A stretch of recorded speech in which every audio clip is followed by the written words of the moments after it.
Hey everyone, I'm Ryan from Ratings.com, and today we'll be testing the LG B9. It is the new 2019 entry-level OLED TV from LG. Last year's B8 was crowned our best TV recommendation, so let's see if the B9 can handle the pressure and possibly dethrone its older brother. Unlike last year's model, the LG B9 supports HDMI 2.1, so it's great for future-proofing and has HDMI 4M VRR, eARC, and will soon support 4K 120Hz content according to LG. We have the 55-inch version here, but we expect the results to be valid for the 65-inch as well. First, we'll look at the design of the TV and then move on to the picture quality. We'll also check out how the TV handles motion, input lag, and sound, and then see how it stacks up against other competing models. First, we'll look at the design. The LG B9 follows the same design language LG has been implementing in their OLEDs for the past few years. The panel itself is super thin and is mounted to a plastic bottom section that houses the electronics. It's a look that we've become very familiar with by now and is nice. The stand is made of plastic and is a bit thinner than last year. It's a bit disappointing though because the front of the stand on last year's B8 was made of metal. The downgrade to plastic isn't a big deal, but it feels less premium and introduces slightly more wobble. Besides that, the relatively narrow center-mounted stand allows the B9 to be placed on smaller entertainment cabinets and gives a good amount of clearance if you want to add a soundbar or speaker in front of the TV. The controls, or control I should say since it's one single button, is located just under the center of the screen. It can turn the power on and off, change the input, and control the volume and channels, but the LGs have a great smart interface that is capable of so much more, so using the Magic Remote is almost a must and it's heavily recommended. We'll look at the smart features a little later on in the video. As we quickly look at the side profile of the TV, you can see the extremely thin panel I mentioned just a moment ago. The borders are also very thin, at about 1/3 of an inch thick. The whole TV, including the bottom part, is thin as well, so if you wanted to wall mount it, it would look great without protruding much at all.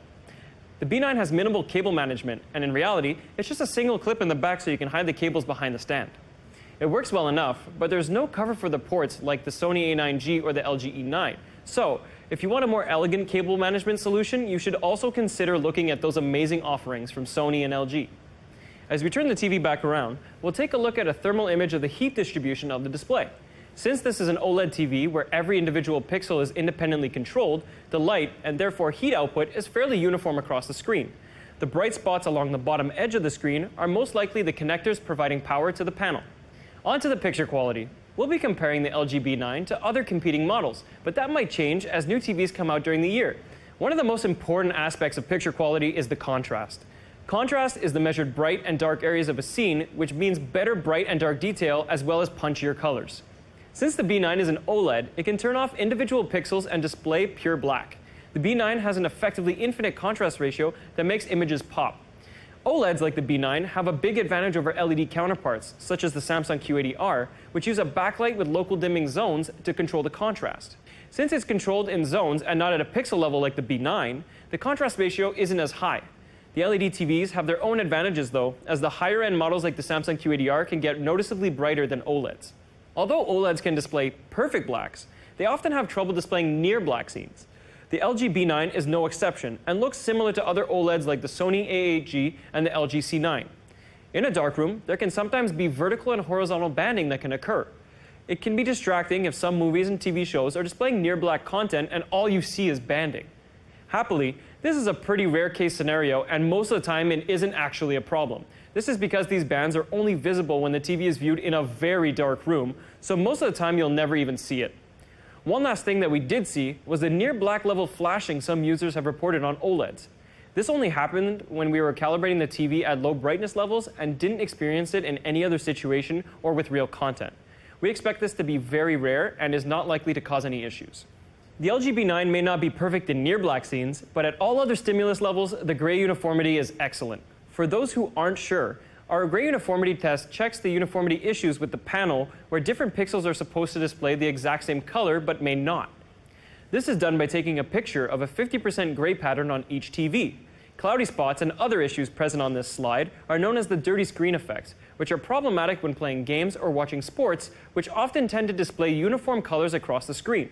The LG B9 has almost no dirty screen effect, which falls in line with other OLEDs that use the same panel, such as the LG C9 and Sony A8G.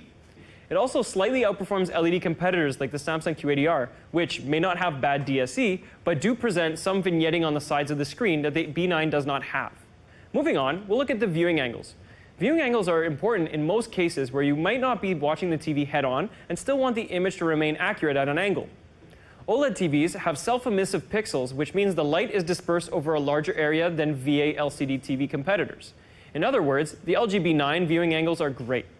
The image remains bright, colorful, and accurate when viewed at an angle. The colors do shift, and color washes out noticeably far off axis, but this should still give you a very good viewing experience. LED competitors usually can't compete with OLED viewing angles, but technology advancements like the optical layer Samsung includes on their highest-end QLEDs are getting LED TVs very close.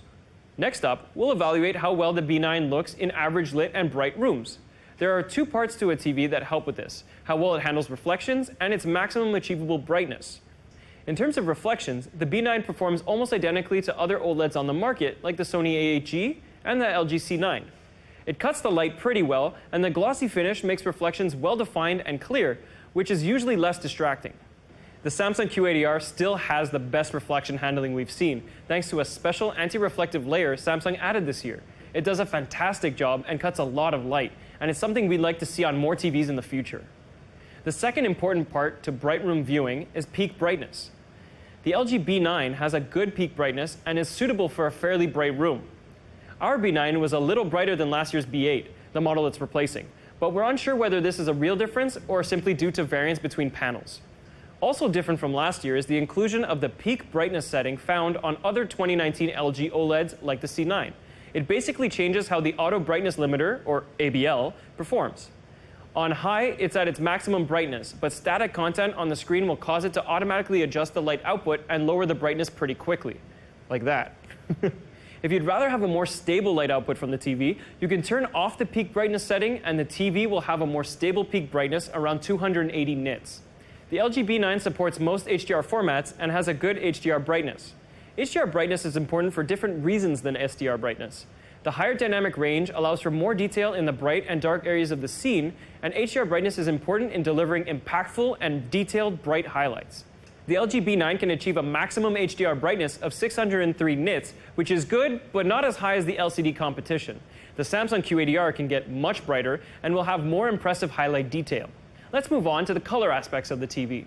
The LG B9 had one of the worst pre-calibration scores from an LG TV this year, which surprised us. The color temperature, white balance, and color accuracy were all off beyond the visible threshold. We don't know if this is the case with all B9s, but we were able to calibrate the TV easily without wrestling with it too much, and the resulting post-calibration was excellent. A wide color gamut is important for producing vivid colors in HDR content. The B9 can produce a wide color gamut, which is great, and is on par with other OLEDs tested this year, like the LG C9. It also has a good color volume, which is very similar to the Samsung Q80R, and is better than the competing OLEDs like the A8G and even the C9. But this may be affected by variance in the brightness. We also measured the EOTF, or electro-optical transfer function, of each HDR TV. This is when the TV receives a stimulus or signal to display a certain brightness, and this graph shows if it can properly follow the reference standard. The yellow line you see here is the reference PQ curve. This reference line is unachievable by any TV at the moment though, so every TV has a way to tone map the input signal to the display's capabilities, and that is the gray line you see. The B9 follows it accurately, which is good for those of you who care about watching movies with accurate colors as the director intended. Like other OLED TVs, the B9 may have the risk of burn-in after displaying long periods of static content. It uses an organic compound excited with electricity to emit light, and the organic matter can degrade with usage. We don't expect burn-in to be a problem for most people who change the content that they watch though. Now, we'll move on to the motion handling of the B9. The response time of the display is the amount of time it takes for a pixel to change from one color to another. OLEDs generally have a near instantaneous response time, and the B9 follows suit.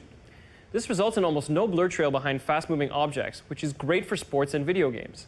Unfortunately, that means there's no blur smoothing the motion, and low frame rate content can appear stuttery, especially in slow panning shots. To alleviate this, motion interpolation can be enabled if the soap opera effect doesn't bother you. OLEDs, like the uniformity, have trouble with things at near black levels. The response time is also affected by this, and dark content can sometimes have faint artifacts. It is often difficult to see these issues, however, since the content is usually too dark to highlight any issues. If you care about an even clearer image when gaming, then black frame insertion can be used to clear up the persistence blur. We were under the impression that the LG B9, like the C9, B8, Sony A8G, and Samsung Q80R, was supposed to support BFI. But in testing, we found that although the menu has the BFI setting, it doesn't currently work. Now, let's move on and take a look at how the TV performs in terms of gaming, more specifically, input lag. A low input lag is important to reduce the delay between an action in-game and when you see it on the screen. The LG B9 has excellent low input lag at around 14 milliseconds in 1080p, 1440p, and 4K 60 Hz. It is similar to the LG C9 and a small step better than last year's B8. It's one of the best low input lags available on the market and just a tiny bit better than the Samsung Q80R. This TV also supports HDMI 2.1 gaming features such as HDMI 4M VRR, 4K 120Hz, and auto low latency mode, which we tested with our Xbox One S for compatibility. We aren't able to test HDMI 4M VRR or 4K 120Hz just yet, as no HDMI 2.1 sources are currently available. Let's move on to the smart features. The LG B9 comes with LG's latest version of WebOS 4.6. It is a very intuitive and easy-to-use system. The remote is also really nice to navigate, and it has a mouse-like pointer and a scroll wheel that helps navigate the menus quickly and is nice for inputting text. The WebOS Smart System has lots of apps preloaded and many more to choose from on the LG Content Store. You're sure to find the app that you need. The home menu bar makes it really easy to quickly jump between inputs and apps, with further menus if you want to dive deeper. Unfortunately, WebOS is not ad-free, and there's actually quite a few ads that pop up regularly. The two consistent areas we see ads is on the home menu bar on the left-hand side and a large ad at the top left of the content store. Our unit even had an advertisement for other LG products. The ads can't be removed and suggested content can't be completely disabled. On the bright side, the LG B9 is able to interface with other LG products through the home dashboard and is able to connect to other smart devices in your home through the Google Assistant built in. Keep in mind the remote that came with the TV is necessary to use these functions. Finally, we'll look at sound before doing a final comparison between the LG B9's competing models. The sound is good on the B9. The TV itself can decode and play Dolby Atmos content, but it does not give the full effect of a true Dolby Atmos surround. The low frequency extension is at 67 Hz, which is decent for a TV but doesn't produce any thump or rumble to its bass. The B9 doesn't distort too much at even relatively high volume either. For a better sound experience, it is recommended to get a dedicated sound system such as a soundbar or discrete speakers with an AV receiver. So overall, the LG B9 is a terrific TV with remarkable picture quality. It is the successor to the LG B8 and looks very similar. The design is nice but plain. The overall performance is similar though, and the B9 is only better in a few aspects, some of which may be important to you. The B9 has a better input lag, color volume, SDR peak brightness, and gray uniformity, but we aren't sure if those last two are real differences or if they're just due to panel variants. On the other hand, the LG B9 doesn't have a functioning black frame insertion feature at the time of review. Compared to the Sony AAG, the LG B9 is a better TV for gamers due to the HDMI 2.1 features and the low input lag. For usage other than gaming, both sets deliver excellent picture quality. The Sony has a more accurate picture out of the box, and people tend to like Sony's motion interpolation and upscaling a bit better. These are unfortunately not evaluated completely yet, but it is something that we're working on improving. Now, compared to the LG C9, the C9 is a slightly better TV. Out of the box, our C9 was more color accurate and got brighter in HDR. The C9 also has a much better gradient handling, which is due to the faster image processor found in the C9. The faster processor is also supposed to help with motion interpolation and upscaling, but this isn't evaluated fully yet. Otherwise, the B9 and C9 are almost identical, besides design, and they use the same panel.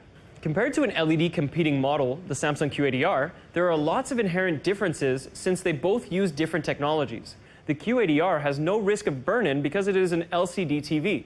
The Samsung will get brighter and deliver more impactful HDR content, and is better in a bright room because of its amazing reflection handling.